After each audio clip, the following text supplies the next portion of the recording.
Automobile workers association സെക്രട്ടേറിയറ്റിന് മുന്നിൽ March നടത്തുകയാണ്.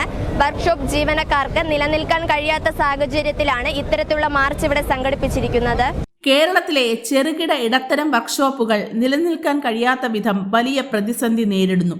മുൻ വർഷങ്ങളിൽ തദ്ദേശ സ്വയംഭരണ സ്ഥാപനങ്ങൾ വഴി ലൈസൻസ് ലഭിച്ചിരുന്നെങ്കിലും 2024-25 വർഷം നാമമാത്രമായ സ്ഥാപനങ്ങൾക്ക് മാത്രമാണ് ലഭിച്ചത്.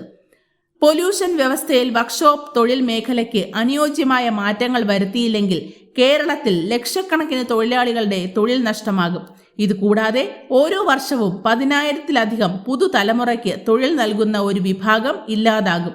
സർക്കാർ ഈ വിഷയത്തിൽ അടിയന്തരമായി ഇടപെടണമെന്ന ആവശ്യം ഉന്നയിച്ചുകൊണ്ടാണ് മാർച്ച് നടത്തിയത്. സർക്കാരിന്റെ മുമ്പിൽ ഒരു സൂചനയാണ് ഇത്. ഇതൊരു അവഗണനയായി നിങ്ങൾ കാണുകയാണെങ്കിൽ, ഇതിന് കൃത്യമായ ഒരു പരിഹാരം ഉണ്ടാക്കാൻ കഴിയില്ലെങ്കിൽ ഒരു അനിശ്ചിതകാല പണിമുടക്കുണ്ടാവും. വെറുതെ പണിമുടക്കല്ല. ഞങ്ങളുടെ പ്രശ്നം കഴിഞ്ഞിട്ട് മതി നാട്ടിൽ വണ്ടി ഓടുന്നത്.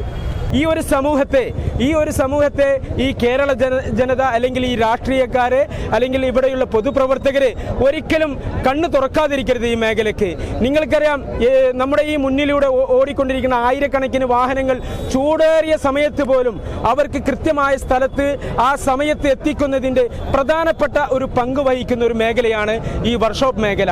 45 പേര് മുതൽ ഒരാൾ ഉപയോഗിക്കുന്ന വാഹനം പോലും അത്രയും സെക്യൂരിറ്റിയോട് കൂടിയിട്ട് ഈ വാഹനങ്ങൾ പണിയത് ഉത്തരവാദിത്വത്തോടു കൂടി എടുക്കുന്ന ഈ അസോസിയേഷൻ ഓഫ് ഓട്ടോമൊബൈൽ വർക്ക്ഷോപ്സ് കേരളയുടെ ഈ വർക്ക്ഷോപ്പ് മേഖലയിൽ പണിയെടുക്കുന്നവരുടെ പ്രശ്നങ്ങൾ പരിഹരിക്കണമെന്ന് വളരെ മാന്യമായ രീതിയിലും വളരെ നല്ല രീതിയിലുമാണ് ഈ സെക്രട്ടേറിയറ്റിന് മുന്നിൽ ഞങ്ങൾ ഇവിടെ ധർണ നടത്തിയിട്ടുള്ളത്. കേരളത്തിലെ എല്ലാ ജില്ലകളിൽ നിന്നുള്ള ഭാരവാഹികളെയും ഉൾക്കൊള്ളിച്ചുകൊണ്ടാണ് മാർച്ച് നടത്തിയത്.